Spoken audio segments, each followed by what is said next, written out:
पिछली क्लास में दोनों थ्योरम देख लिया था अपन ने। क्या था पहला थ्योरम? जल्दी जल्दी बोलना थोड़ा फास्ट। फर्स्ट थ्योरम क्या था? पढ़ के आया कीजिए यार, ये सब चीज़ें घर से होके आनी चाहिए। पहला थ्योरम क्या था? Tangent is perpendicular to radius at point of contact, है ना? मतलब क्या?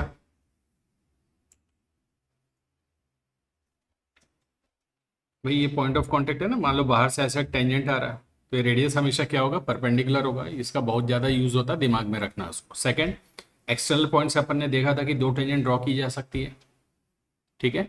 और इन दोनों टेंजेंट का जो लेंथ ऑफ टेंजेंट होता है, मतलब इतना, एक्सटर्नल पॉइंट से पॉइंट ऑफ कांटेक्ट तक का लेंथ, ये और ये दोनों हमेशा क्या होगा? इक्वल होगा। दूसरा, दोनों टेंजेंट सेंटर पे इक्वल एंगल फॉर्म करेंगे, ये दोनों एंगल भी क्या होंगे? इक्वल होंगे।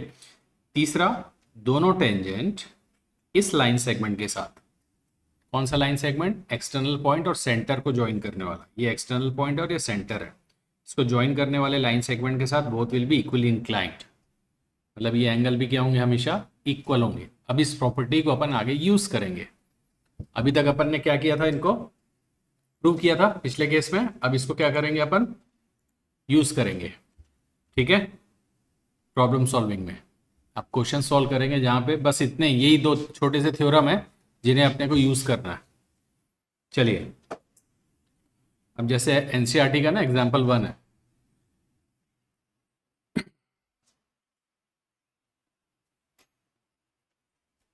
क्वेश्चन सामने लिखा हुआ, पढ़ लो। Example 1, prove that in two concentric circles. Concentric circle का मतलब समझते हैं ना? कंसेंट्रिक सर्कल का मतलब क्या होता है? अरे एक ही सेंटर से दोनों सर्कल को ड्रॉ किया है, ठीक है? मतलब देखो, जैसे ये पॉइंट को मैंने सेंटर माना और रेडियस 2 सेंटीमीटर लेके एक सर्कल ड्रॉ कर दिया। अगला सर्कल भी इसी पॉइंट से मैं ड्रॉ करूंगा, रेडियस बढ़ा दूंगा थोड़ा सा। तो ये दोनों सर्कल कैसे है? कंसेंट्रिक सर्कल्स है। तो ऐसे अपने पास दो कंसेंट्रिक सर्कल्स हैं। Prove that two concentric circles the chord of larger, जो लार्जर सर्कल है उसका जो कॉर्ड है, ठीक है, और जो कॉर्ड होना चाहिए वो स्मॉलर को छूते हुए जाना चाहिए। कॉर्ड तो मैं बहुत सारे ड्रॉ कर सकता हूँ। कैसा कॉर्ड लेना है? जो स्मॉलर को टच करते हुए जाएगा।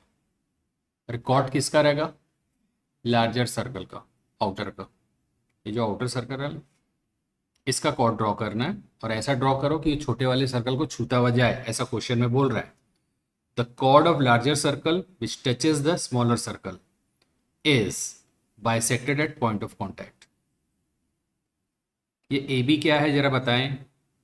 ये ए बी ना आउटर सर्कल का कॉर्ड है, लेकिन इनर सर्कल के लिए टेंजेंट है।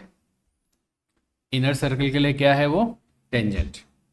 और ये पॉइंट पी उसका पॉइंट ऑफ कॉन्टैक्ट है। तो उसने क्या बोला कि भाई अगर आप ऐसा कॉर्ड ड्रॉ करोगे ना, तो ये कॉर्ड पॉइंट ऑफ कांटेक्ट पे बाइसेक्ट होगा।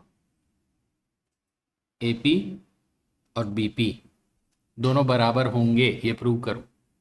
अगर आपने ऐसा कॉर्ड ड्रॉ किया है ना, तो दोनों पी पर बाइसेक्ट होंगे। क्वेश्चन समझ में आया क्या? क्या प्रूव करना? AP equals to BP. कैसे प्रूव करेंगे? भाई ए बी टेंजेंट है स्मॉलर सर्कल के लिए, वो लिख लेते हैं। A B is tangent for smaller circle या इनर सर्कल, ठीक है? so that OP will be perpendicular to AB, radius perpendicular. इसका रीजन लिख लेना। Tangent is perpendicular to radius at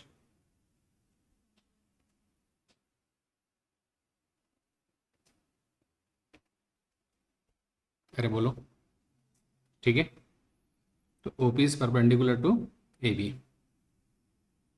अरे सही है।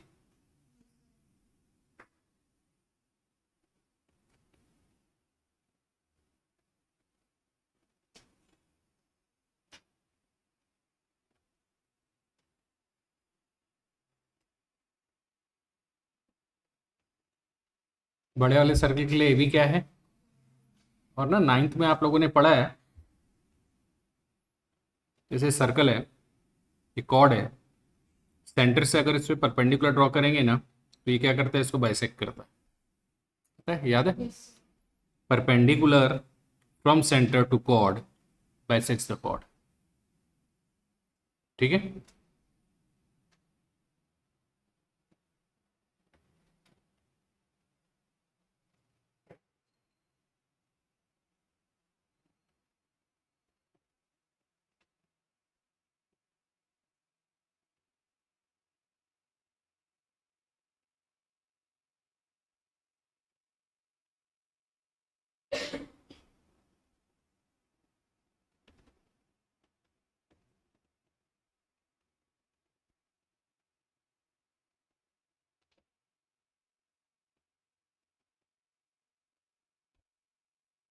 खत्म। बात समझ में आई? अरे क्लियर है कि नहीं? चलो समझाओ क्या किया। हम्म।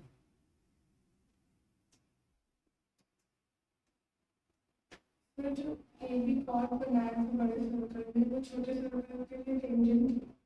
तो हमने पहले प्रूफ किया था कि टेंजेंट जब ड्रॉ करते हैं तो सेंटर से थ्योरम वन परपेंडिकुलर के अकॉर्डिंग बोल, है ना, according to theorem one. Perpendicular रहेगा। हम्म। नाइन्थ में से परपेंडिकुलर अगर ड्रॉ होता है तो बाइसेक्ट सेंटर से परपेंडिकुलर। अब फिर बता ना कि ये कॉर्ड है, इसके लिए सेंटर से अगर आप परपेंडिकुलर ड्रॉ कर रहे हो, इसका रीजन अपन ने यहाँ बता दिया परपेंडिकुलर क्यों है, तो क्या करेगा, इसको बाइसेक्ट करेगा सेंटर। 2 मार्क्स पे आ गए क्वेश्चन अगर आया तो नोट कर लो।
हमेशा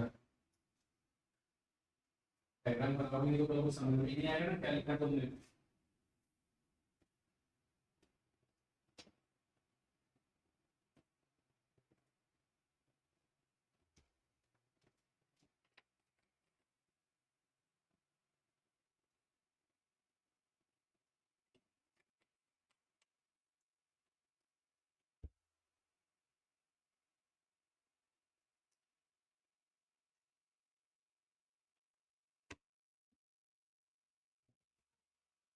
चलें आगे।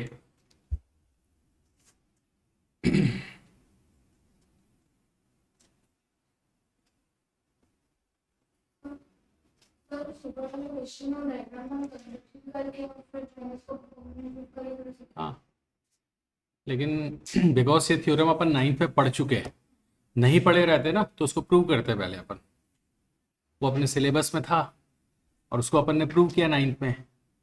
तो जो चीज़ आप प्रीवियस क्लासेस से पढ़ चुके हैं, प्रूव कर चुके हैं, उसको आप डायरेक्ट अप्लाई कर सकते हैं।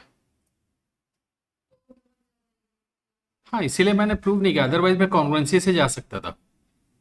देखो क्या बोलना चाह रही है यहाँ पर, मैंने ये वाला जो स्टेटमेंट लिखा है ना, ये वाला मैंने क्या बोला कि भाई अगर कॉर्ड पे परपेंडिकुलर आ रहा है तो बाइसेक्ट होगा, मैंने डायरेक्ट बोल दिया। ठीक है, अगर आपको डायरेक्ट नहीं बोलना है तो आप क्या करो, इसको ज्वाइन करो ऐसा, ठीक है, और ये दो ट्रायंगल को पकड़ लेना, ओ ए और ओ बी को इक्वल बताना, पहला पॉइंट। दूसरा पॉइंट कॉमन, तीसरा है 90 है तो अपन ने पहले पॉइंट पे बताया यहाँ पर आर एच एस से दोनों क्या हो जाएंगे, कॉन्वेंट, और दोनों कॉन्वेंट होंगे तो सी पी सी टी से A P is equal to B P. लेकिन क्यों करूँ, या लेंदी क्यों जाए भाई, 5 स्टेप जोड़ रहे हैं पूरे, और 2 मार्क्स से ज़्यादा पे नहीं आएगा। हाँ 3 मार्क्स में आता है, कुछ ऐसा लगता है कि 3 मार्क्स में आ रहा है तो कर देना फिर ऐसा, बट 2 में आने से तो इतना ही सोल्यूशन देंगे अपन। ठीक है, देखो एग्जाम्पल 2 बहुत अच्छा क्वेश्चन है इसका, और एनसीईआरटी का जो सॉल्यूशन है ना उसको मत देखना ना, थोड़ा ऊटपटांग तरीके से सॉल्व किया उन्होंने, जो एनसीईआरटी में सॉल्व किया। अब क्या बोलता है, अगेन एक्सटर्नल पॉइंट से दो टेंजेंट आती हुई दिख रही है अपने को, पॉइंट ऑफ कॉन्टेक्ट क्या क्या है, जल्दी जल्दी बोलो। हाँ शांति से नहीं बैठना, बोलते जाना। पॉइंट ऑफ कॉन्टेक्ट क्या है, देखो क्लास में जितना इन्वॉल्व रहोगे ना आपका ब्रेन बाहर नहीं जाएगा क्लास के, इसलिए बोला करो, गलत बोलो कुछ भी बोलो लेकिन बोलो, तो उससे जो दिमाग है ना, शांत बैठा हुआ दिमाग, वो धीरे धीरे ना एक्टिव होने लगेगा आपका। अरे इतना दूर से आते हो यार, 15 मिनट 20 मिनट घर से आने में लगता है किसी किसी को, क्या बैठने आ रहे हैं क्या यहाँ पे? कुछ कुछ समझने आ रहा है ना अपन, तो ऐसा एफर्ट डालो कि कुछ समझ में आ जाए। और अभी भरपूर टाइम है अपने पास एक एक क्वेश्चन को समझने का। अभी हाफ ईयरली हुई ना, आखिरी आखिरी में कुछ फीलिंग आई थी क्या, अरे यार इतने शॉर्ट टाइम में कैसे करें? ये हर एक बच्चे के दिमाग में आता है, इतने सारे चैप्टर कैसे करें। हम्म, तो उन चैप्टर को एग्जाम के पहले प्रिपेयर नहीं किया जाता, चैप्टर प्रिपेयर इस समय होता है जब आपके पास भरपूर टाइम है, तो इस समय का सदुपयोग करना है अपने को। इनर्ट मत रहिए क्लास में, है ना, किसी भी क्लास में, इधर स्कूल में कहीं पर भी, क्योंकि आप जा रहे हो तो वहां से कुछ गेन करो, अपना कीमती समय दे रहे हैं आप लोग। चलिए, तो ये दोनों पॉइंट ऑफ कांटेक्ट को ना ज्वाइन किया, फिर उसने ऐसा तस्वीर दे दिया उसने, और ये अब क्या बोलता है, ये तो सब दिख रहा है डायग्राम में, अब बोलता है एंगल पी टी क्यू, ये दिख रहा है angle P T Q, this angle is twice of O P Q. समझ में आई बात? हाँ, ये एंगल इसका डबल होगा हमेशा, हमेशा याद रख लो। इसको एज अ थ्योरम याद रख लिए ना, तो अब ये एमसीक्यू में आ गया अगर 1 मार्क में है, और आपको दे दिया ये 60 डिग्री, और पूछेगा ये बताओ, तो आप खटाक से लिख देंगे 30 डिग्री। ये वाला एंगल छोटा रहेगा और ये वाला एंगल बड़ा रहेगा, कितना कितना ग्रेटर रहेगा, डबल उसका। कौन स्मॉलर रहता है कौन बिगर रहता है ये बस पता होना चाहिए, विच इज बिगर, ये स्मॉलर। ये कितना ज़्यादा उससे, अब ज़्यादा हो गए तो याद है कितना ज़्यादा, डबल।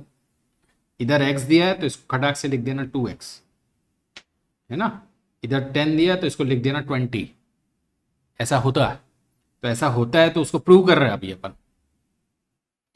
एमसीक्यू अगर कुछ भी वो जनरेट करेगा तो इन्हीं सब क्वेश्चन से जनरेट करेगा वो, कोई नया चीज नहीं रखता आपके सामने। अब क्या होता है, आपने क्वेश्चन अभी देखा, पढ़ने का तरीका सीख लो भैया, थोड़ा ध्यान सुनना। ये क्वेश्चन आप लोग के सामने है, मैं आप लोग को इसका प्रूफ कराऊंगा, तो आपके दिमाग में क्या रहेगा कि ये क्वेश्चन तो प्रूविंग में ही आएगा, बस अपने दिमाग में ये रहता है, जबकि ऐसा नहीं है ना। उन लोग क्या करेंगे, इसका फॉर्मेट चेंज करेंगे, इसको 1 मार्कर में डाल देंगे उठा के, तो वहां पे थोड़ी अपन प्रूव करते रहेंगे इतना लंबा चौड़ा, 1 मार्कर है ना। अरे एमसीक्यू में अपने को तो सॉल्यूशन दिखाने की जरूरत ही नहीं होती ना, तो आपको चीज़ें याद भी होनी चाहिए कुछ कुछ। केस समझ में आया क्या? क्या है केस बताओ। एक्सेल पॉइंट से क्या किए, दो टेंजेंट ड्रॉ किए, दोनों पॉइंट ऑफ कांटेक्ट को ज्वाइन करना, ये कॉर्ड मिल जाएगा इसका सर्कल का। अब ये जो रेडियस इसी पॉइंट ऑफ कांटेक्ट पे लाना, राइट। तो इस एंगल और इस एंगल के बारे में रिलेशन दिया हुआ है। अच्छा क्या होगा अगर मैं ये ज्वाइन कर दूं तो? अब इसमें और इसमें क्या रिलेशन है? Same, same. क्यों? ओपी और ओक्यू तो रेडियस है ना, ये दोनों तो बराबर है, तो ये एंगल और ये एंगल क्या होगा, बराबर ही होगा ना। अगर वो 20 आ रहा है तो नीचे वाला भी क्या आएगा, 20 आएगा। ठीक है, चलिए कैसे सॉल्व करें इसको।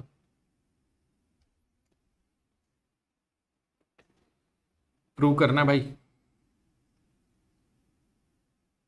एक काम करते हैं अपन,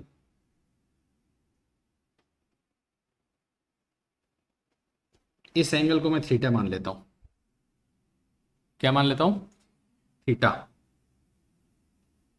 late angle O P Q equals to theta. अब देखो, O P is perpendicular to T P. O P radius है which will perpendicular to tangent. अरे मैं बार बार नहीं बोलूंगा भाई, हैं? यही वाला रीजन, इसका रीजन क्या है? ये सब लिखना पड़ेगा। 0.5 मार्क्स रहेंगे इन सब में, स्टेप मार्किंग होती है आप लोग की। ठीक है। OP is perpendicular to TP, तो एंगल ओपीटी कितना हो जाएगा? ओपीटी तस्वीर में देखो, ओपीटी 90 होगा ना यार। तुम बोल रहे हो कि ओपी इस पे परपेंडिकुलर है, तो ये पूरा एंगल कितना होगा? 90 डिग्री। रहा या ना? हम्म कहाँ है ध्यान?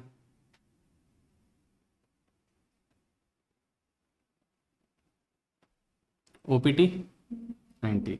अच्छा ओपीटी को तोड़ के लिखो तो दो एंगल में तोड़ सकते हैं, देखो तस्वीर में। ओपी क्यू और क्यू, चलो इसको नंबर दे दें क्या? बड़ा बड़ा लिखना पड़ रहा है। इसको इसको सिर्फ इसको, this is your angle 1, this is your angle 2। 1 कौन है समझ में आया क्या? 1 कौन है लेटर्स के हिसाब से बताओ? T P Q. एंगल 1 कौन है? ये वाला एंगल, ये वाला बस। पूरा नहीं, पूरा तो 90 है, अभी बताया। O P T, this complete angle is 90। मैं किस एंगल की बात कर रहा हूं? इसकी बस। थीटा अलग है अभी। 1 और थीटा को ऐड करूंगा तो 90 मिलेगा। 1 और थीटा को ऐड करूंगा तो कंप्लीट एंगल बन जाएगा, and that will be 90 degree. अरे बात समझ में आई कि नहीं? तो ओपीटी को अपन ने क्या बताया, 90 डिग्री, और ओपीटी के प्लेस में क्या लिख सकता हूं? Angle 1 plus theta equal to 90। अब यहां से एंगल 1 की वैल्यू निकाल लो, 90 माइनस थीटा, एंगल 1 आ गया। बोलो यहां तक क्लियर है क्या? अच्छा टीपी और टीक्यू बराबर होगा क्या? अरे तो बच्चा बच्चा जानता है शहर का। टीपी और टीक्यू क्या है? क्यों है बराबर, ये भी लिखना पड़ेगा। क्या है रीजन? रीजन क्या लिखोगे, डिस्क्राइब करते आना चाहिए। बेटा आज नहीं बता रहे हो, कल की क्लास से अगर नहीं बताया तो सोच लेना फिर। हम्म थ्योरम है ना, यही थ्योरम तो पढ़ाया था, सेकंड थ्योरम। एक्सटर्नल पॉइंट से अगर आप दो टेंजेंट ड्रॉ कर रहे हैं तो लेंथ ऑफ टेंजेंट क्या होता है, इक्वल होता है। बताया गया था कि नहीं? फिर बोलो कैसे लिखोगे इसको? अरे बोलो।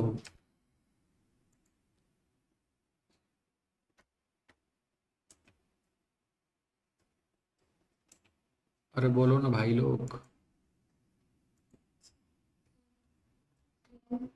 Length of those tangents drawn from a common external point will be शाबाश।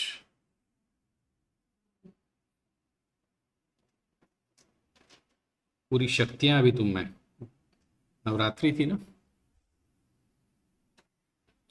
भाई। लेंथ ऑफ टेंजेंट क्या लिखते हैं? लिखने का तरीका देखो। लेंथ ऑफ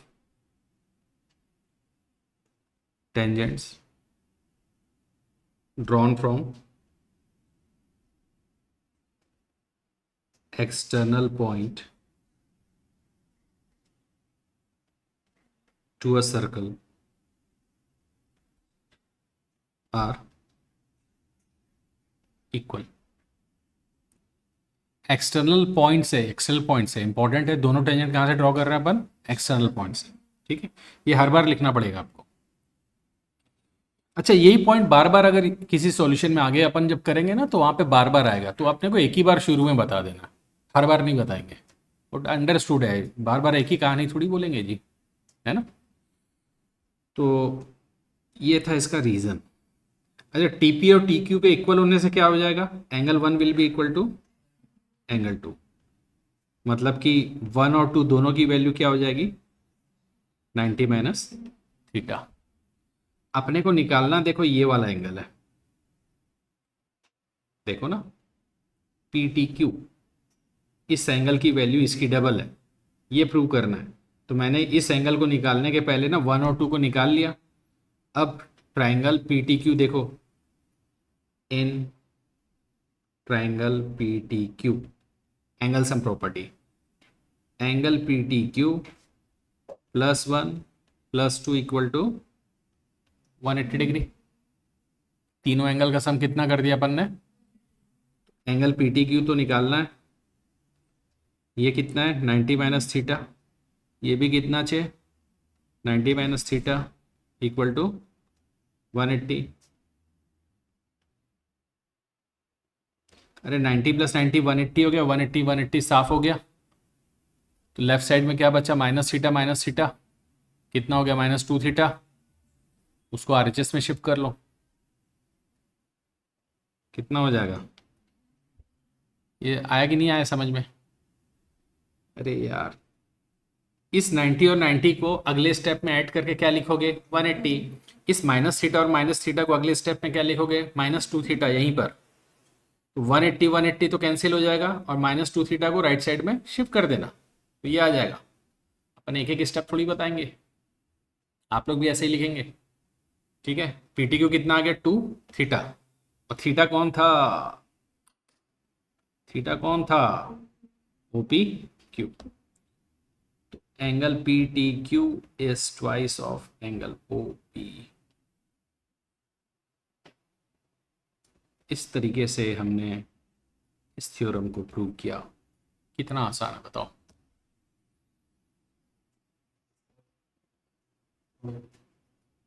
कितना करना? क्यों इतना धीरे धीरे क्यों भाई? चलो इसको निपटा के आओ, कल करेंगे मिसलेनियस। कल है क्या स्कूल? ठीक है फिर शाम दिन वाले में ही आना।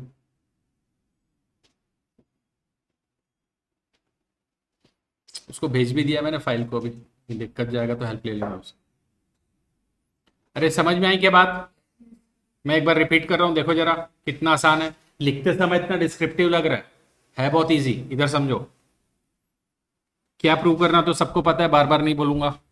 अपन को स्टार्ट कैसे करना है इस क्वेश्चन को? इसको मान लेना थीटा, ये थीटा है, ये पूरा कितना है? तो 90 में से थीटा गया तो ये एंगल आ गया 90 minus theta. Angle 190 minus theta है, ये दोनों बराबर है, तो एंगल 1 और 2 बराबर होगा। तो एंगल 190 माइनस थीटा, तो ये भी कितना आएगा? फिर इस ट्रायंगल में एंगल सम प्रॉपर्टी अप्लाई कर देना, तीनों एंगल का सम ले लेना, खत्म। ये इतना इजी है, लेकिन अपने को क्या जब एक एक पॉइंट लिखना पड़ता है ना तो थोड़ा लेंदी लग रहा है, बस है नहीं लेंदी वैसे। अरे बात समझ में आई क्या? आगे बढ़ेंगे? अरे मैं फाइल भेज दूंगा, घर में नोट कर लेना, मैं आगे चल रहा हूँ। अब एक्सरसाइज, इसमें और एक एग्जाम्पल है, थर्ड एग्जाम्पल। वो अभी नहीं कराऊंगा, वो थोड़ा लेंदी है। पहले एक्सरसाइज के कुछ आसान क्वेश्चंस कर लेते हैं, फिर थर्ड एग्जाम्पल देखेंगे। वो बहुत इंपॉर्टेंट है, उसको मार्क करके रखो। ये सेकंड को भी मार्क करो, ये भी आता है। ये जो क्वेश्चन था ना, ये भी आता है। थर्ड को वेरी इंपॉर्टेंट में मार्क करो, वेरी इंपॉर्टेंट। छोटा सा चैप्टर है भाई, लेकिन है ना, थ्योरम दो में से एक थ्योरम आएगा। बच्चों को पता नहीं क्यों टफ लगता है चैप्टर। फर्स्ट क्वेश्चन देखो, एमसीक्यू है। From a point Q, length of tangent to a circle is 24, distance of Q from centre is 25, find the radius. हो जाएगा पहला वाला क्वेश्चन। पाइथागोरस आता है ना सबको, Pythagoras theorem. From point Q, length of tangent is 24। External point Q लिया है ना,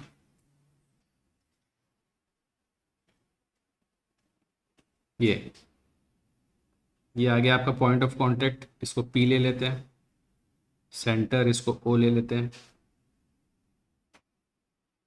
और एक्सटर्नल पॉइंट और सेंटर को हमेशा ज्वाइन करना है ऐसा। बिकॉज एमसीक्यू है, इसलिए इसमें रीजन वीजन नहीं लिखेंगे। अपने को पता है कि टेंजेंट हमेशा रेडियस पे परपेंडिकुलर होता है, मार्किंग कर दिया। अब क्या क्या दिया हुआ जरा बताना तो। Length of tangent to a circle is 24, तो बताओ इसमें 24 क्या है। क्यूपी, शाबाश, ये है 24। And distance of Q from centre is 25। Q from centre ये है 25। अपने को रेडियस निकालने बोला, तो क्या है, पाइथागोरस लगा लोगे ना, पाइथागोरस हो जाएगा। करने की जरूरत है क्या मुझे, कर लोगे ना। फर्स्ट हो गया। Second, question number 2।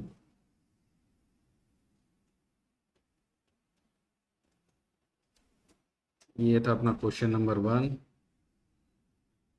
Question number 2, ये तस्वीर दी हुई है क्वेश्चन नंबर 2 की।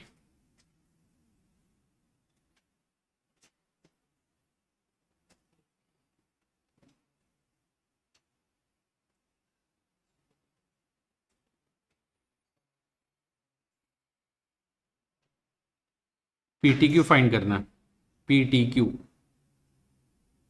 अरे तो बच्चा क्वेश्चन है, ये निकालना है। थ्योरम में प्रूव किया था, सेकंड पॉइंट। नहीं, थ्योरम में नहीं प्रूव किए थे क्या इसको। हाँ, इन दोनों का सम क्या होता है, 180 होता है, बताया था ना भाई। ये पॉइंट देखो, ये तो 90 है, ये 90 है, और ये दोनों अपोजिट एंगल का सम भी 180 होता है, और इन दोनों का सम भी 180 होता है, याद रखना हमेशा, है ना। तो P T Q plus P O Q equal to 180। Because MCQ है तो रीजन वीजन देखो, आपको याद रहेगा तो कितना जल्दी बन गया। नहीं तो क्या करते हैं, इसको 90 बताते, इसको 90 बताते, ये एक्स है, फिर इसमें एंगल सम प्रॉपर्टी अप्लाई करोगे, वहां से भी निकल जाएगा। अभी ज़रूरत है क्या, नहीं। तो अभी अपन क्या करने वाले हैं बताओ, angle P T Q plus angle P O Q, ये सम हमेशा क्या होता है, हाँ, किसी भी दो एंगल का सम अगर 180 डिग्री, तो ऐसे एंगल्स को क्या बोलते हैं, सप्लीमेंट्री एंगल्स। तो ये दोनों अपोजिट एंगल सप्लीमेंट्री एंगल्स है एक्चुअली, ठीक है। पी ओ क्यू 110 दिया हुआ है,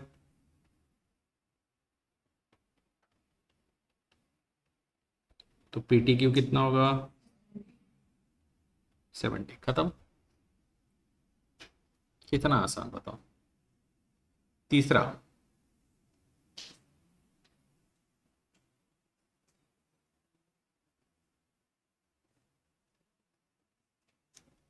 तीसरा अच्छा क्वेश्चन है भाई, ये भी अपने थ्योरम पर बेस्ड है।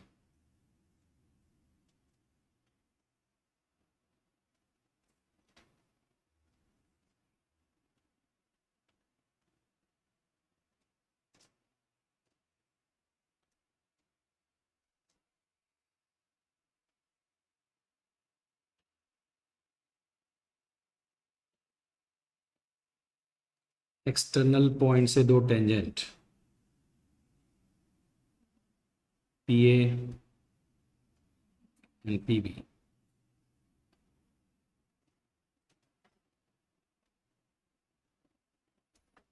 जैसा क्वेश्चन में बोल रहा है वैसे ही लिखना है। एक्सटर्नल पॉइंट से दो टेंजेंट आ रहा है, P and P B. Centre O बोल रहा है तो सेंटर को वो ले लो, P O A, P O ए निकालने बोल रहा है, P O A. We have to find this angle. इसको भी ज्वाइन करना है तो कर लेना, पॉइंट ऑफ कॉन्टेक्ट से। ठीक है, अब दिया क्या है बताओ तो जरा क्वेश्चन को पढ़ के। इस लाइन का मीनिंग देखो,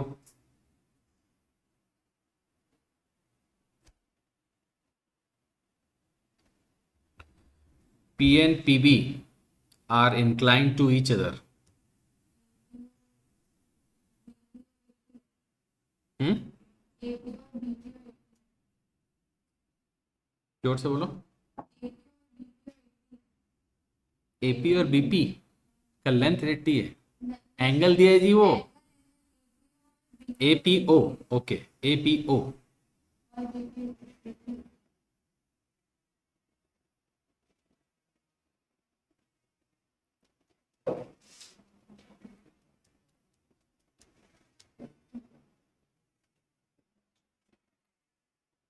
inclined to each other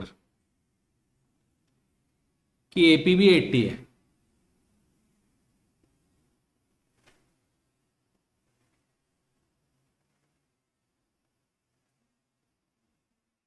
they are inclined to each other at 80 degree. पीछे आंसर देख, 50 डिग्री है क्या? 50 है ना? एपी भी 80 है, एपी भी inclined to each other मतलब दोनों के बीच का एंगल। देखो वर्ड्स में खेल गया ना यहाँ पे। अगर आपने इसको 80 ले लिया, इसको 80 ले लिया तो गड़बड़ हो गया फिर तो। ठीक है, they are inclined to each other at 80। पूरा एंगल 80 है। अब बताओ एपीओ कितना होगा? 40। आधा आधा होता है ना, बाइसेक्टर होता है। ये जो लाइन होता है ना, अरे दोनों टेंजेंट इस लाइन के साथ इक्वल एंगल बनाते हैं, तो प्रूव किया अपन ने थ्योरम में। तो भाई ये एंगल और ये एंगल बराबर है, तो 80 को आधा आधा बांटो ना दोनों भाइयों में, तो 40 40। समझ में आई बात? ठीक है, तो इसमें अपने को, ये मैं तो अभी 2 मार्क्स या 3 मार्क्स के अकॉर्डिंग सॉल्व कर रहा हूँ, बट एमसीक्यू में आपको इतना डिटेल में लिखने का जरूरत नहीं है। मैं क्यों लिख रहा हूँ? ताकि कल को आप लोग रिवाइज करो तो रीजन वीजन समझ में आ पाए, अदरवाइज आप डायरेक्ट सॉल्व करोगे। तो सॉल्यूशन में मैं लिख रहा हूँ,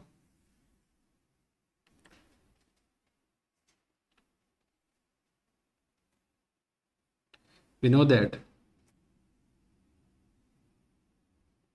tangents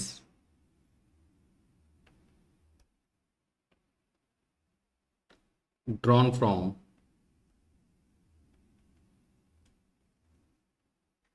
an external point to a circle are equally inclined with line segment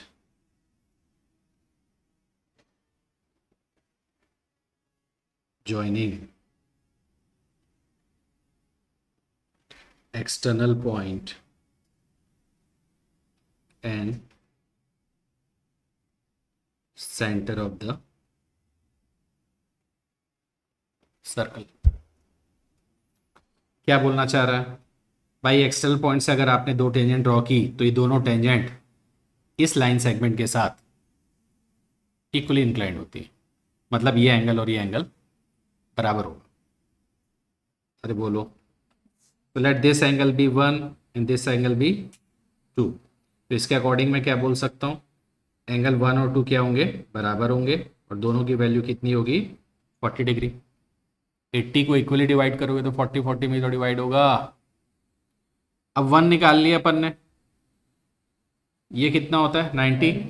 angle O A P, अच्छा एंगल 1 आ गया आपका 40 degree, angle O A P कितना हो गया? 90 डिग्री, तो क्या आपका ये वाला एंगल नहीं निकलेगा? एंगल सम प्रॉपर्टी लगा दो ना, है ना, in triangle O A P, in triangle O A P, angle 1 plus angle O A P plus angle A O P equal to 180। 1 कितना है? 40, 90, A O P equal to 180। तो angle A O P कितना होगा बताओ? 180 minus 130, 50 है कि नहीं? पहले चेक करो तो यार ठीक से। 50। तो देखो इतना लिखना पड़ रहा है ना, ये तुम्हारे समझने के लिए लिखा है मैंने। एमसीक्यू में आएगा तो कुछ नहीं है। एमसीक्यू में अप्रोच क्या होना चाहिए, जल्दी बताओ। अगर यही क्वेश्चन एमसीक्यू में आता तो क्या सोच रही थी तुम्हारी?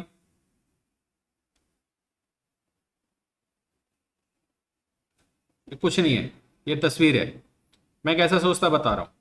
ये 80 मेरे दिमाग में बहुत अच्छे से बैठा हुआ है कि ये दोनों एंगल इक्वल होता है। उसी समय मैं दिमाग में ले आता, ये आ गया 40, नीचे से कोई मतलब नहीं है, ये भी 40 आएगा, बट मुझे कोई मतलब नहीं है भाई। ये 40 आ गया, ये 90 आ गया। अब 90 और 40 कितना होता है? 130। ये 130, तो इसकी वैल्यू कितनी होगी? एंगल सम लगा लेना और एक्स निकाल। कुछ इतना लिखने की जरूरत ही नहीं है, एक नंबर है जी। ये सब तो रफ में चलेगा तुम्हारा। तो अपन क्यों लिखे क्लास में फिर? मैंने क्यों लिख के बताया? तुम्हारे लिए बताया ना।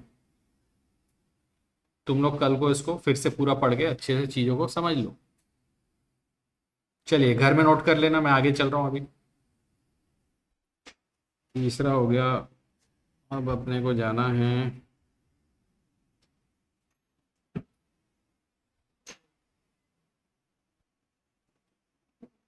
हम्म perpendicular to point to point.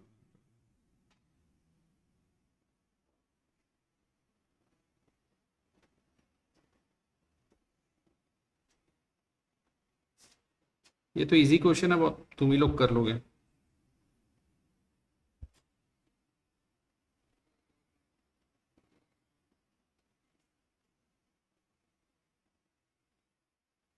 Hmm Prove that tangents drawn at the end of diameter of circle are parallel.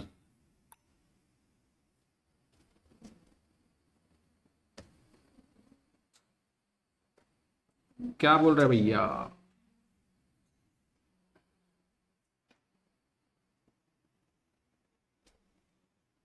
ये बना दो सर्कल,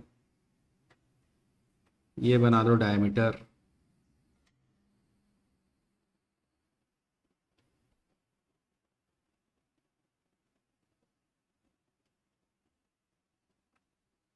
डायमीटर है ना, इसको लेते हैं सेंटर। अब बोलता है डायमीटर के एंड पॉइंट पे, ये वाला एंड पॉइंट है ए, नीचे वाला एंड पॉइंट है। एंड पॉइंट मतलब समझ रहे हो ये?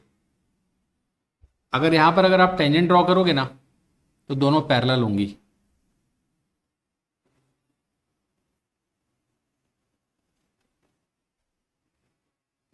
एक टेंजेंट ये,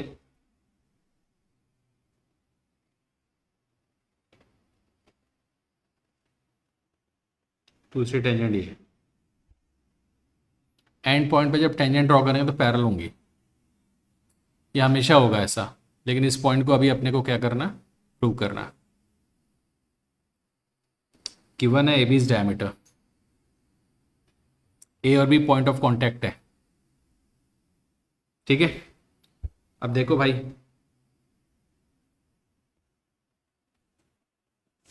प्रूफ लिख लो, सॉल्यूशन लिख लो, कुछ भी बोलो उसको। पहले तो वही थ्योरम आएगा, क्या कौन सा थ्योरम आएगा? Tangent is perpendicular to radius at point of contact.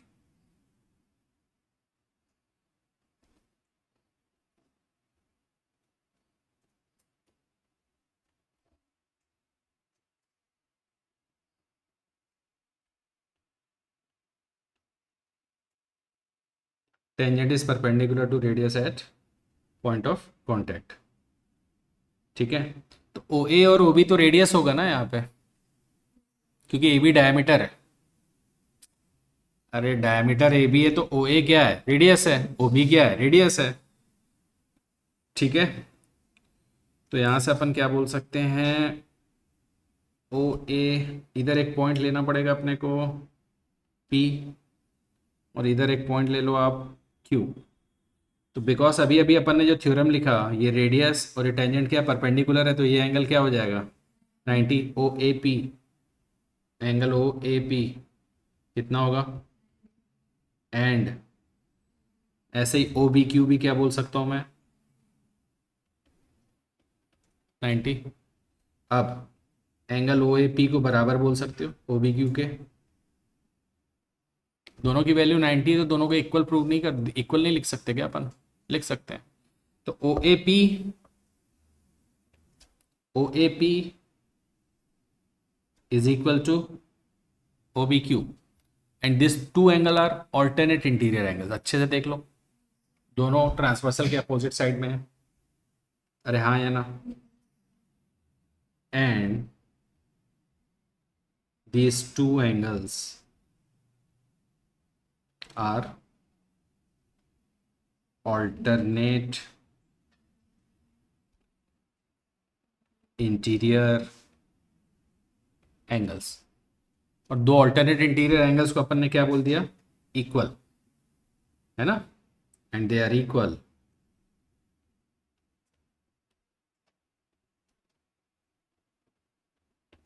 so that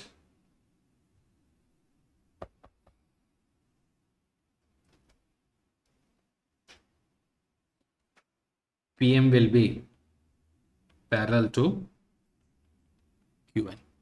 alternate angles बराबर है तो लाइंस क्या होती है, सीधी सी बात है पैरेलल होंगी होंगी।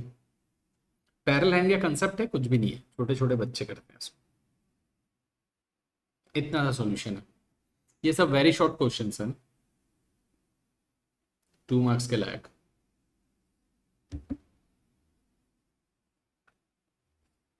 आगे बढ़े, बात समझ में आई क्या, चलो आगे बढ़ते हैं। पांचवा अभी रहने दो, छठवें में आ जाओ। अरे छठवां वैसे ही यार, रेडियस पाइथागोरस लगा के सॉल्व कर लेना। 6 बहुत इजी है, कर लेना तुम लोग, डायग्राम बना लेना, इजीली बन जाएगा, चिंता मत करो। सातवां देखते हैं अपन।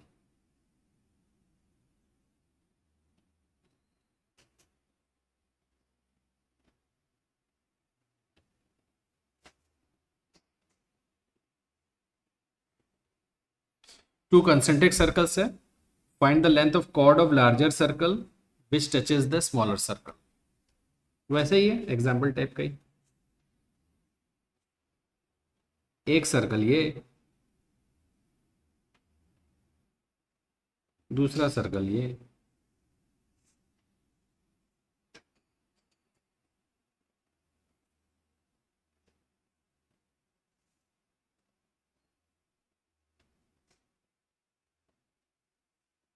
चलो, एक का रेडियस 5, एक का radius 3, find the length of chord of larger which touches the smaller. Larger का कॉर्ड ये है जो कि स्मॉलर को टच कर रहा है, टच करना चाहिए।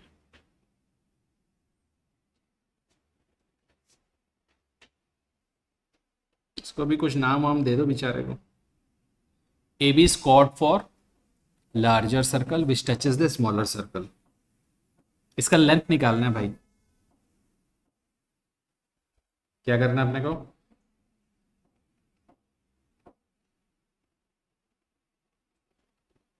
लेंथ ऑफ ए बी निकालना है। अब ये सेंटर ले लेते हैं, दोनों का सेंटर सेम है, कंसेंट्रिक सर्कल बोला ना, दोनों का सेंटर सेम लेना। बड़े वाले का रेडियस कितना है 5, and this will be radius for smaller 3। ये डेफिनेटली क्या होने वाला है 90, क्योंकि ये भी तो टेंजेंट हो गया ना छोटे वाले के लिए, बड़े वाले का कॉर्ड है बट छोटे सर्कल का टेंजेंट है। ये बात समझ में आ रही कि नहीं, है ना। इस पॉइंट को ले लो, पॉइंट ऑफ कांटेक्ट को एम ले लो, let this point be M. Pythagoras लगा लो। पाइथागोरस लगा के क्या लाएंगे? ए एम ले आएंगे। ए एम आ गया तो ए एम और बी एम बराबर होगा ना, क्योंकि सेंटर से परपेंडिकुलर आ रहा है जो कॉर्ड को बाइसेक्ट करता है। तो A M will be equal to B M. जितना ए एम का लेंथ पहले तो फाइंड आउट ए एम, जितना भी ए एम आया, और 3 और 5 दिख रहा है तो ए एम कितना आएगा? 4 आएगा। ए एम 4 आया तो बी एम भी 4 आ गया। ए बी कितना हो गया? 8 हो गया। अब लिखने का तरीका पहले तो बताना पड़ेगा।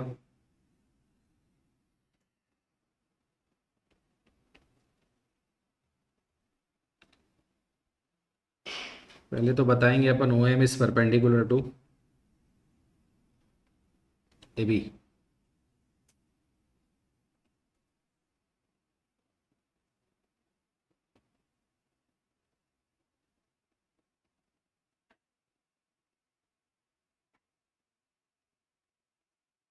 ठीक है, तो एंगल ओ एम ए 90 आ गया यहाँ से।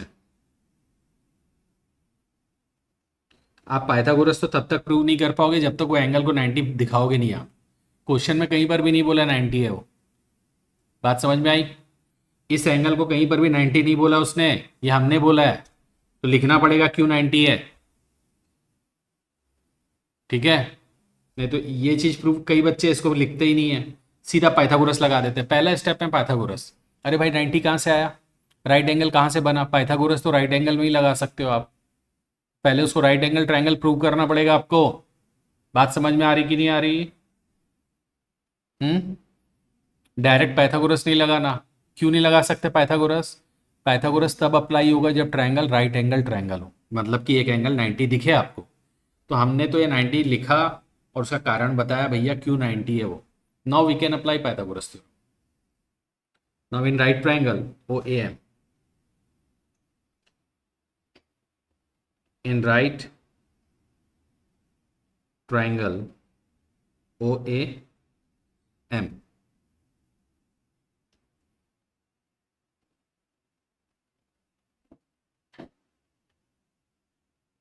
Applying Pythagoras theorem.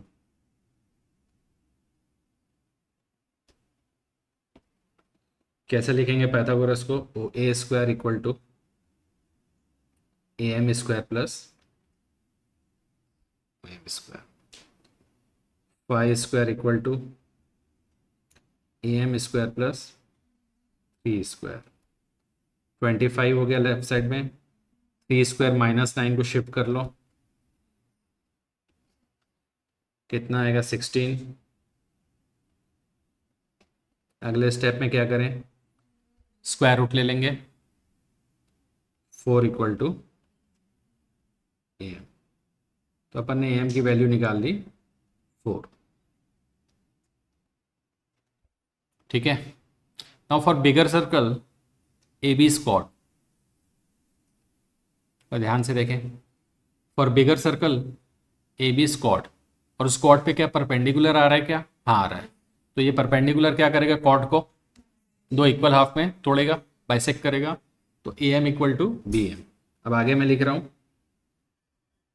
A M is equal to B M. Reason क्या है?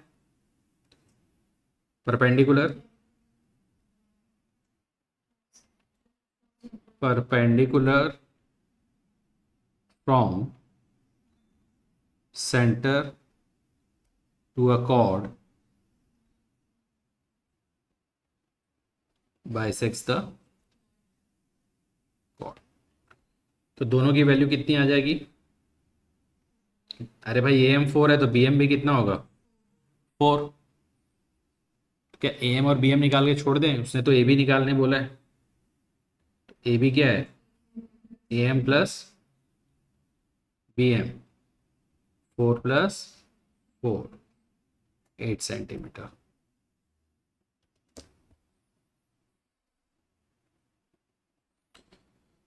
Question number 7।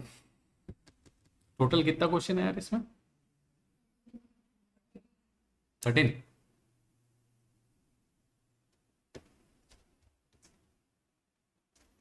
चलो एक आध क्वेश्चन और करते हैं, ये घर में नोट कर लेना। दे दूंगा, अभी शीट भेज दूंगा, चिंता मत करो। घर में भी तो कुछ करोगे। 7 हो गया। अब अपन ना 8 और 11 एक साथ करेंगे। ये क्वेश्चन नंबर 8 देख रहे हो, इसका डायग्राम ये है और ये। इस क्वेश्चन को सॉल्व करने के लिए आपको 8 सॉल्व करना पड़ेगा, मतलब कि इसका पूरा सॉल्यूशन लिखना पड़ेगा, तब जाके आप इसको फिर 2 स्टेप में सॉल्व कर पाओगे। मतलब मान लो क्वेश्चन नंबर 8 में ना 6 स्टेप हैं, तो इसमें क्या होगा, 6 स्टेप तो लिखना ही है, 2 स्टेप और 2 या 3 स्टेप जुड़े हुए हैं, दोनों क्वेश्चन एक ही हैं एक्चुअली। ठीक है, तो बस ये कर लेते हैं, फिर छुट्टी है आप लोगों की।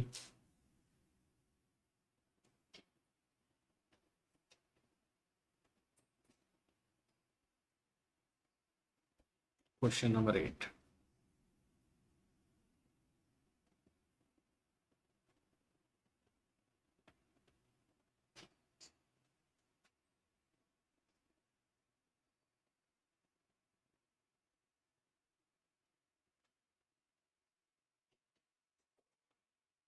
ये भी क्वेश्चन आ चुका है आप लोगों को, बोर्ड में पूछा गया है भैया question. A B plus C D equal to A D plus B C.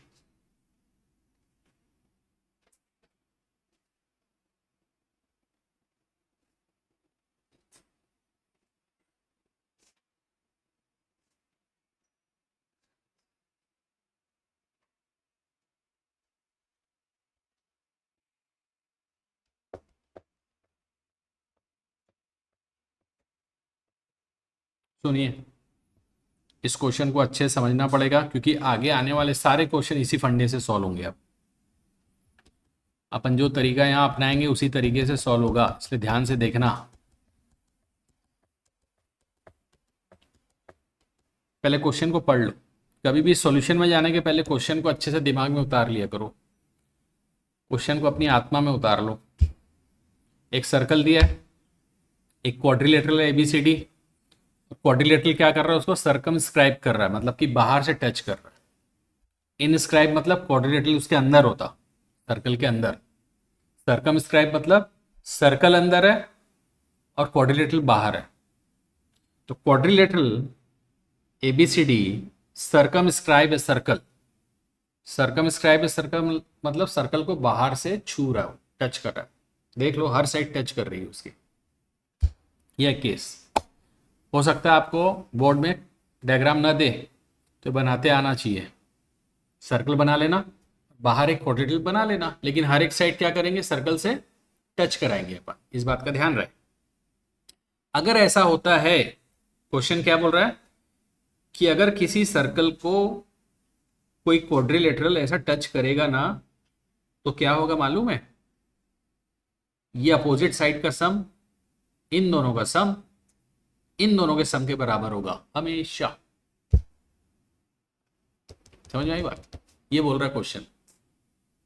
Question क्या है, देखो ये सब चीजें आपको याद भी होनी चाहिए। क्यों? अब एमसीक्यू में दे दिया, ये 5, ये 6, 11, इसको दे देगा 7, बोलेगा कि इस साइड की वैल्यू बताओ। अब कैसे सॉल्व करोगे? तो अभी अभी थ्योरम, अभी अभी क्वेश्चन में क्या पढ़ा अपन ने, इन दोनों का सम इन दोनों के सम के बराबर होगा। तो भाई ये 5 था, ये 6 था, ये 7 था, ये x है, नहीं पता है क्या है। ये सम कितना है, तो इसका भी सम कितना है, x+7। तो x+7 इज इक्वल टू 11। तो x की वैल्यू कितनी, खत्म। इसे खटाक से निकाल लेंगे अगर अपने को रिजल्ट्स कंक्लूजन्स याद हैं तो, नहीं तो फिर लंबा वाले मेथड से जाओ।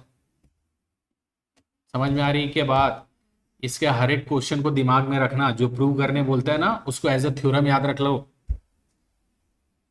ठीक है क्या?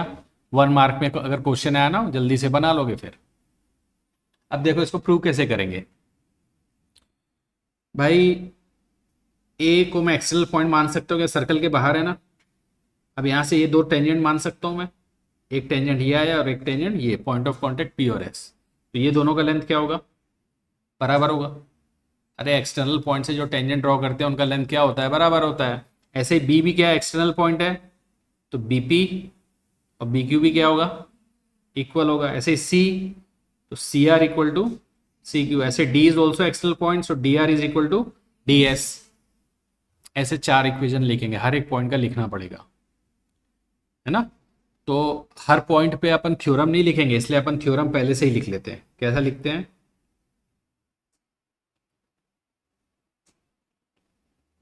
कैसे लिखेंगे बताओ। थ्योरम तो पता ही है ना सबको। इसमें ना यार थ्योरम लिख लिख के इंसान थक जाता है, मालूम है। कहाँ गया।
तो ठीक है, length of tangent drawn from external point to circle are equal. अब P, because A is axial point, so we can write AP is equal to AS. AP equal to AS when you consider this point axial point. But when you consider B as axial point, you can write BQ equal to BP. क्या लिख सकते हैं, लेकिन जैसे आप यहाँ पे BQ equal to BP लिख दिए ना, आपका गलत हो जाएगा solution. BQ equal to BP लिखा तो मुझे लिखना पड़ेगा BP इक्वल टू BQ। कैसे पता चलता है, जब मैंने A को एक्सल पॉइंट लिया था ना, AP इक्वल टू AS, मैंने AP को लेफ्ट साइड में रखा था। तो आप जब B लोगे ना, तो ये P वाला को लेफ्ट साइड में रखना, P के नीचे P वाला टर्म आना चाहिए। अगर P इधर आ रहा है और आपने यहाँ पे P लिख दिया, BQ इक्वल टू BP, तो चीज़ें आगे गड़बड़ होंगी। मैं बताऊंगा कब गड़बड़ होंगी, है ना। अभी इतना समझ में आया क्या।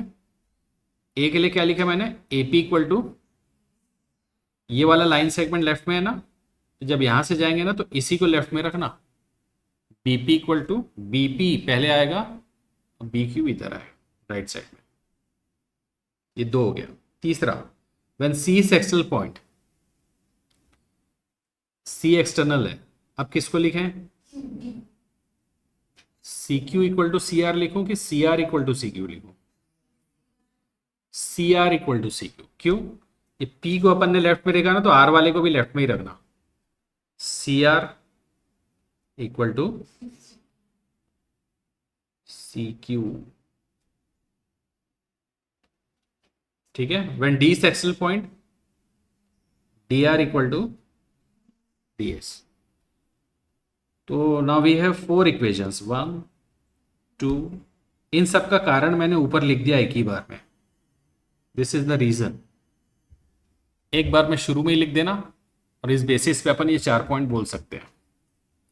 Now adding all this 4 points, adding all 4 equations. अब देखो जादू, जैसे मैं इनको ऐड करूंगा, थोड़ा ध्यान से देखना, P और P वाले एक साथ रहेंगे, R और R वाले एक साथ। AP लेफ्ट साइड वालों को ऐड कर रहा हूं ना, CR प्लस AR। इधर ऐड करेंगे तो Q और Q एक साथ रहेंगे, BQ plus AS plus AS। अब तस्वीर में लौटना पड़ेगा। AP और QP का सम बताओ।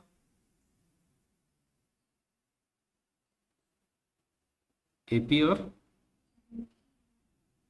BP होगा ना जी, हाँ BP तो है।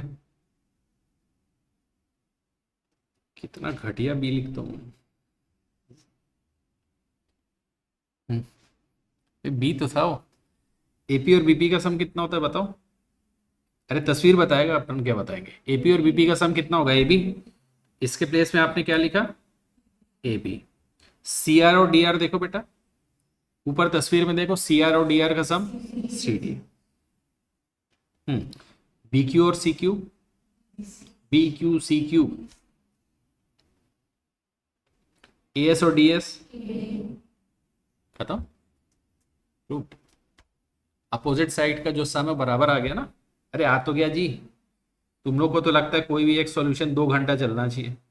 A B plus C D, इन दोनों का सम देखो, A B plus C D equal to B C plus A D. कितना आसान। अब देखो मैं जो चीज बोल रहा था उसको समझते हैं। बी एक्सटर्नल पॉइंट है, मैंने यहां पे लिखा था A P equal to A S, मैं फिर से लिख रहा हूं, राइट। अभी नोट वोट कोई नहीं करेगा, सब चुपचाप सामने देखो तो। A P equal to A S, पहला इक्वेशन लिख लिए। ये कब, जब ए एक्सटर्नल पॉइंट है। बी को एक्सटर्नल पॉइंट लेंगे तो B P equal to B Q, या कोई बच्चा बोलेगा sir B Q equal to B P भी तो लिखा जा सकता है, एक ही तो बात है। B P equal to B Q बोलो या B Q equal to B P बोलो, लिखते समय उसने ऑर्डर बदल दिया। तो ऑर्डर तो बदल सकते हैं बट टेंजेंट में मत करना। ऐसा लिख दिया मान लेते हैं, चलो बी हो गया। अब सी को एक्सटर्नल पॉइंट लिया उसने। अब सी को एक्सटर्नल पॉइंट लेके C R equal to C Q लिखना चाहिए एक्चुअली, बट उसने लिख दिया C Q equal to C R. ठीक है। और डी को एक्सटर्नल पॉइंट लेके उसने लिखा D R equal to D S. अब जब इसको ऐड करने जाओगे ना, कैसा गड़बड़ होगा देखना। एपी के साथ बीपी आना चाहिए था तभी मिलेगा एबी। अभी एपी के साथ बीपी तो कहीं है ही नहीं। बात समझ में आई। एपी के साथ कौन दिख रहा है अपने को। अब एपी और बीक्यू को ऐड करेंगे तो कोई रिलेशन ही नहीं आएगा अपना। बात समझ में आई क्या। ऑर्डर कितना इंपॉर्टेंट है, ऑर्डर को थोड़ा ध्यान देना। तो अपन कैसे करते हैं, देखना, थोड़ा ध्यान से समझ लो भाई, बस यही चीज समझना है, क्योंकि हर क्वेश्चन में ये चीज बार बार अप्लाई होगी।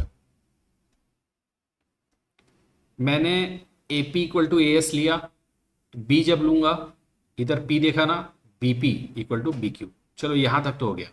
अब सी में जाने के बाद कई लोग क्या करेंगे, सी क्यू लिख देंगे। नहीं, इसका ये पी वाले को अपन ने लिया ना, ए पी और बी पी, तो यहां से आपको C R equal to, left side में सी आर ही चाहिए, याद रख लो।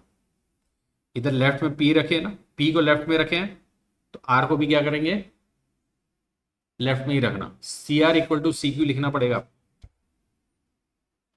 फिर यहां से D R equal to D S. ये तो अपने आप सेट हो जाएगा, आप इसको सेट कर लो, ये अपने आप सेट हो जाता है। बस इतना ध्यान देना, क्योंकि इधर तो कुछ कैलकुलेशंस है नहीं, ये चार लिखने के बाद ऐड कर दो, अपने आप आ जाएगा। अरे बोलो, बात समझ में आई क्या। तो इस क्वेश्चन का निष्कर्ष, कंक्लूजन क्या है।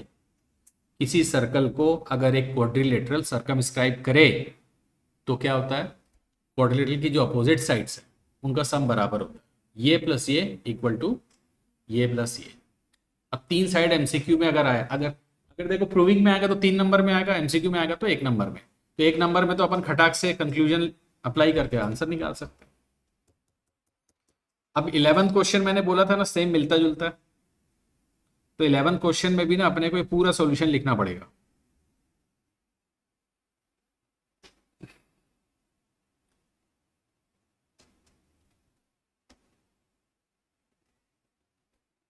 ये देखो,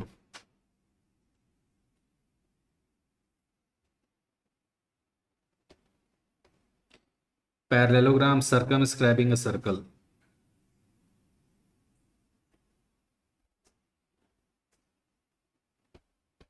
एक सर्कल को फिर से सर्कमस्क्राइब कर रहे हैं। पिछले क्वेश्चन में कौन सर्कमस्क्राइब कर रहा था, एक सिंपल क्वाड्रिलेटरल, लेकिन अभी क्या है, पैरेललोग्राम है।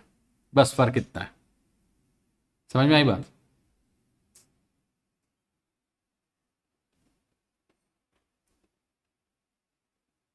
एक सर्कल बना लेना। अब इसमें एक पैरेललोग्राम ड्रॉ करते हैं।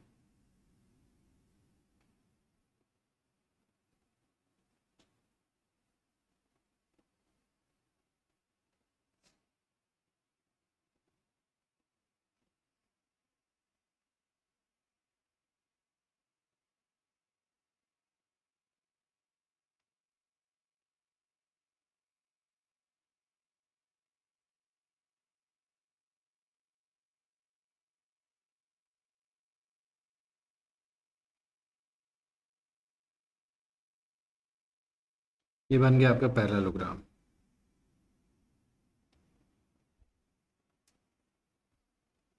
ध्यान से समझना इस क्वेश्चन को। A B C D.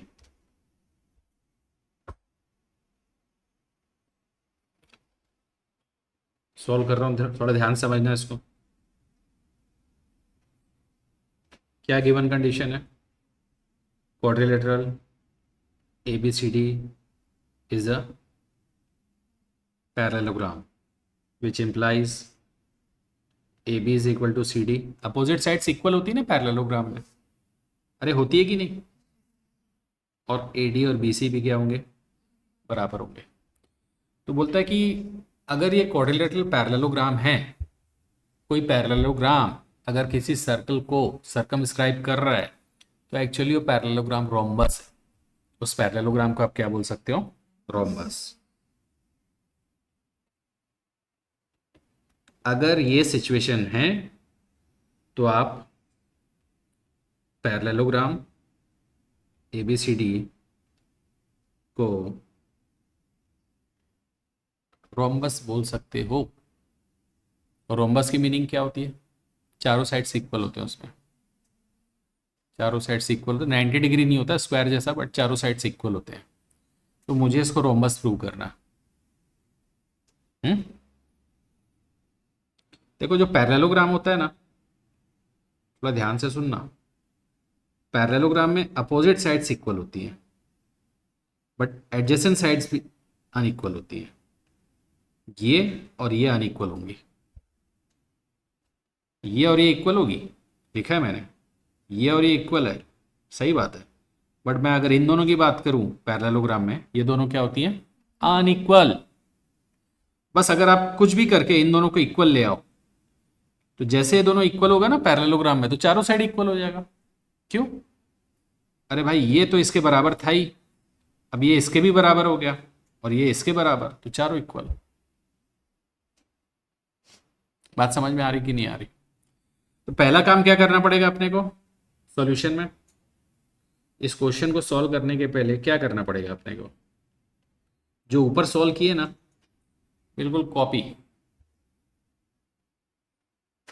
पूरा अपोजिट साइड का सम वन इक्वल लाना पड़ेगा। A B plus C D equal to B C plus A D आपको लाना पड़ेगा, जैसे ऊपर लाए।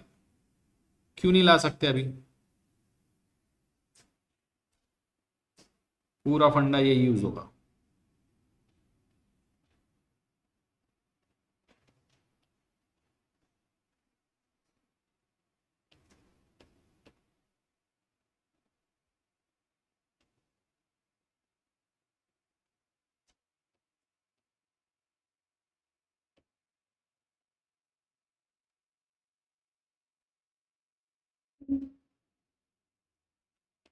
ये पूरा सॉल्व करना पड़ेगा आपको।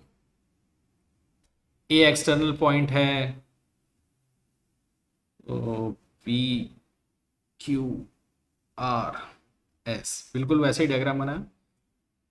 ए P equal to A S ले लिया, फिर B P equal to B Q ले लिया, C R equal to C Q ले लिया, फिर D R equal to D S add किए, ये आ गया।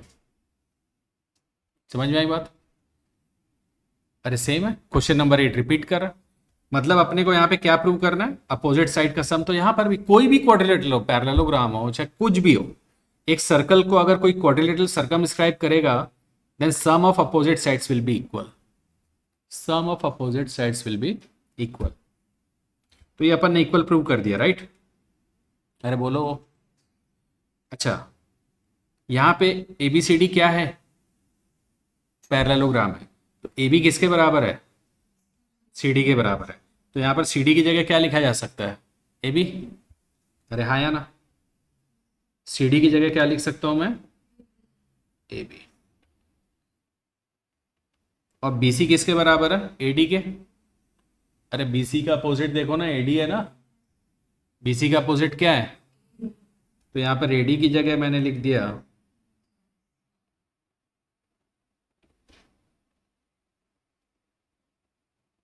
B C.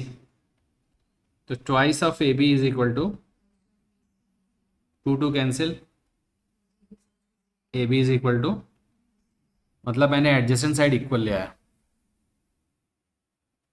Adjacent sides A B और बी सी। तो पैरेललोग्राम में जिस समय आपने एडजेसेंट साइड को इक्वल कर दिया तो चारों साइड इक्वल हो जाती, चमत्कार हो जाता है। और चारों साइड इक्वल हो गई मतलब वो क्या हो गया, रोम्बस। स्क्वायर मत बोलना उसको, कई बच्चे तो बचपन से उनके दिमाग में ना फीड है पता नहीं क्या, चार साइड इक्वल है स्क्वायर है।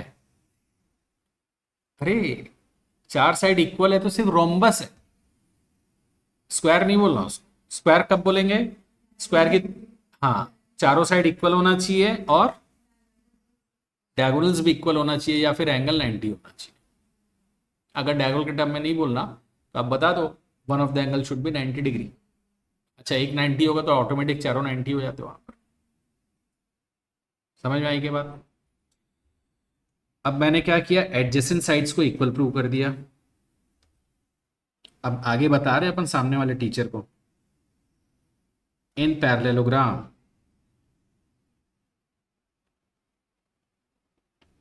if adjacent sides are equal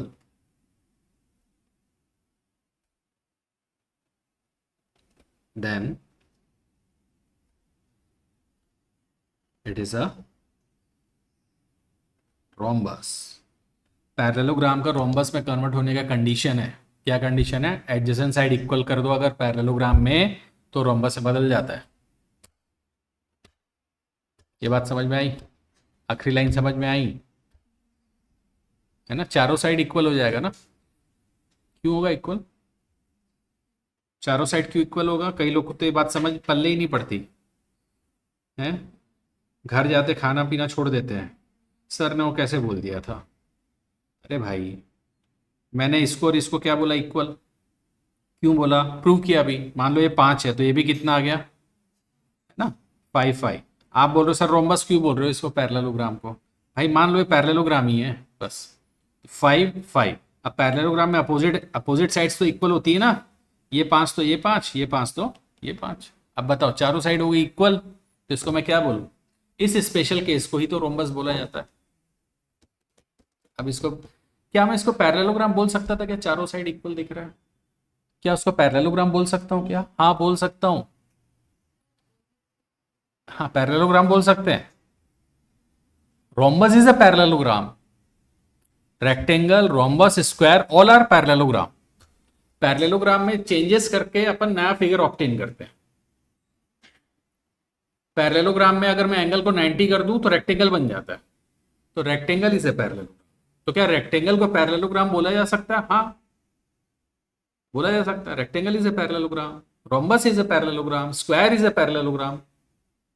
क्यों, क्योंकि ये सब पैरेललोग्राम से ऑब्टेन किए गए। पैरेललोग्राम में चेंजेस करते जाओ तो आपको नए फिगर मिलते हैं, रेक्टेंगल रोम्बस स्क्वायर्स, है ना। रेक्टेंगल कब मिलेगा पैरेललोग्राम से, बताओ जरा। अगर पैरेललोग्राम में किसी भी एक एंगल को 90 कर दिया ना तो रेक्टेंगल में कन्वर्ट हो जाता है। पैरेललोग्राम को रोम्बस में कैसे कन्वर्ट कर सकते हैं, अभी बताया, एडजेसेंट साइड्स को इक्वल कर दो, ठीक है। स्क्वायर में कैसे कन्वर्ट करना है, स्क्वायर में कन्वर्ट करने के लिए 2 चेंजेस करने पड़ते हैं, एक तो एडजेसेंट साइड को इक्वल करो तो चारों इक्वल हो जाएगा, और एक एंगल को 90 करो। अरे पैरेललोग्राम में अगर आपने एडजेसेंट साइड को इक्वल किया तो रोम्बस बनेगा, रोम्बस ऐसा टिल्टेड होता है, 90 भी तो करना है, ये जो साइड है इसको ऐसा करना है ना, ऐसा, तो इसके लिए ये वाला एंगल ये वाला एंगल क्या होना चाहिए 90। 2 चेंजेस करने पड़ते हैं स्क्वायर के लिए।